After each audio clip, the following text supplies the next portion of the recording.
আল্লাহ পাক ব্যবসাকে হালাল করেছেন, রিবাকে হারাম করেছেন। আল্লাহ পাক সূরা বাকারায় কথা বলছেন। ব্যবসা কি করে, ব্যবসার মূল মন্ত্রটা কি? ব্যবসার মূলনীতি হচ্ছে যে ব্যবসায় লাভ এবং লস উভয়ের রিস্ক আছে। কথা কি বুঝতে পারছেন? এক ভাই ব্যবসা করছেন, লাভও হতে পারে, লসও হতে পারে।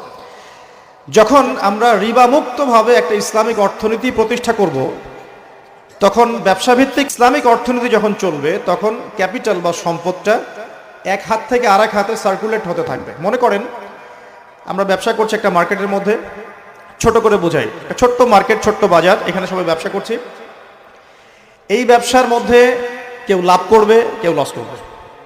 যে ব্যক্তি লাভ করবে, লাভ করে আস্তে আস্তে আস্তে ধনী হবে, যখন তার ধন নিসাব পরিমাণ সম্পদ অতিক্রম করবে, তখন তাকে যাকাত দিতে হবে। এতে করে সমাজের যে অংশের মানুষের হাতে সম্পদ নাই,